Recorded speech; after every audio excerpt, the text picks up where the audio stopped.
Hello, recorders. Well, today is the 10-year anniversary of Victorious. This show is often considered Nickelodeon's last good live action show, which for the 90s kids, it was kind of the turning point where they started tuning off to Nickelodeon at the time.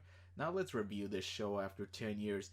Okay, yeah, I did watch it when it first premiered 10 years ago, and I thought it was decent, but come on, the whole this show was only created because Nickelodeon told Dan Schneider to create a music-based show to compete with Disney Channel's, so shows with they had success with High School Musical and Hannah Montana, which all those shows brought in like a lot of revenue because of the music, and they told Schneider to do something similar with that. And what do we get? We get Victorious. I mean, a performing arts school, and it's like, I mean, to me, that show just didn't feel like captivating enough to, really let in the viewer or whatever. But for especially for someone like me, say a guy, because people would assume this is more of a girls directed show. Now let's review the show. Let's see, Tori, she gets to be in this performing arts school, filling in for her sister who had like an allergic reaction or something. Blah blah blah. Has to deal with the mean girl Jade on the first episode. How original, Schneider. At this point, this is like when Snyder was sort of losing his credibility. Like, it's like, what, he can't make any good shows? Like, before this, iCarly was decent. I mean, I think iCarly's better than Victorious.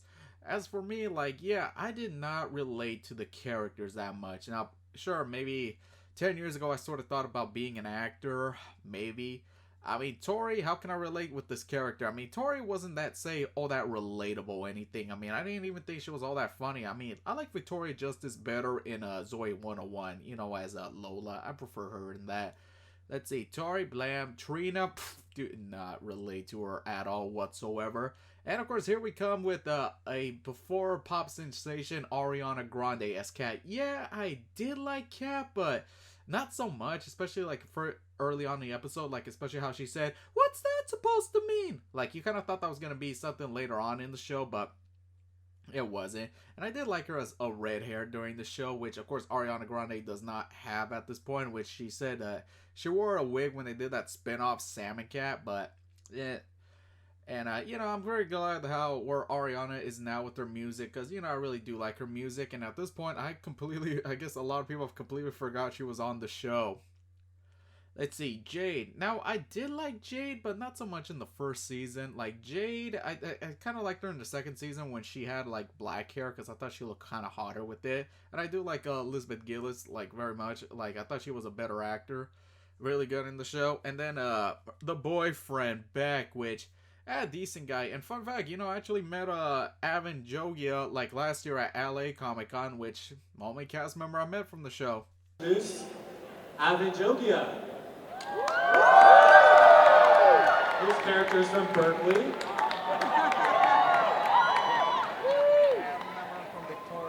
Next.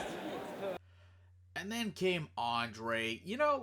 I thought Andre was an okayest guy, but he's just not that funny or anything. Like, I didn't think he was all that funny. And I mean, sure, I do like the music he did on the show. I mean, I thought it was decent. And now people talk about how could Andre and Tori have dated on the show. Had a interracial couple for once on Nickelodeon, but a lot of people have talked about it. They make kind of like racist remarks about it, or saying that like something like that. And it's like, yeah, maybe they should have probably, but it's kind of not always best to have every show where the friends end up together. And then we come with that headache Robbie and that stupid puppet Rex. It's like Robbie was like not relatable or anything. Like, sure, maybe some of us are that shy, awkward guy, but still didn't work for me.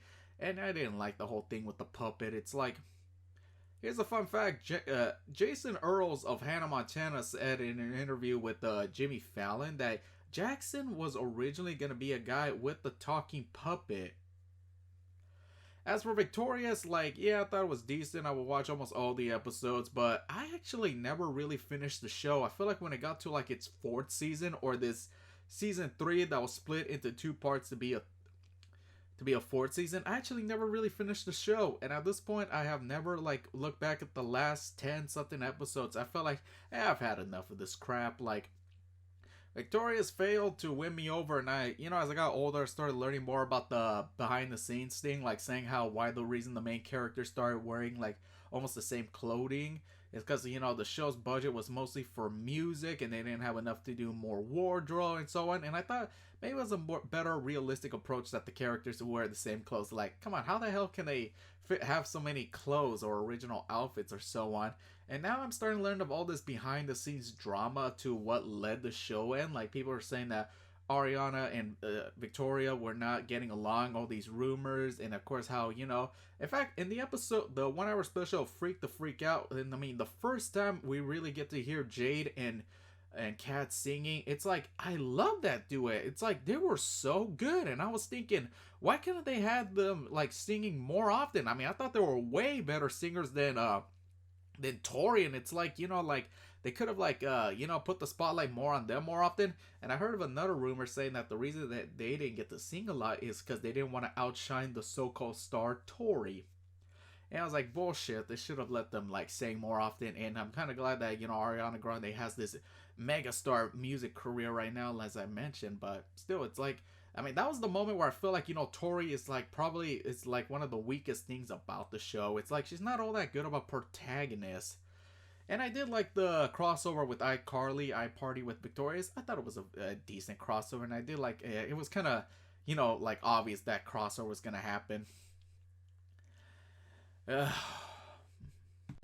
and then speaking of the behind the scenes drama, of course, of what led to the show ending is that Victoria Justice had said that Nickelodeon chose not to continue on with the show because they felt like they wanted to get away from doing music based shows and wanted to focus on something else. And like in the spin-off Sam and Cat, like Cat just said, what kind of show ends without having a proper finale? I do admit, I do believe that maybe Victoria should have had a proper, finale, graduating or just being in the acting business or the entertainment business is something the characters really want to do. And it's like, I feel like there were not like a lot of realistic approaches to the show, which is probably why I didn't find it all that relatable or that good.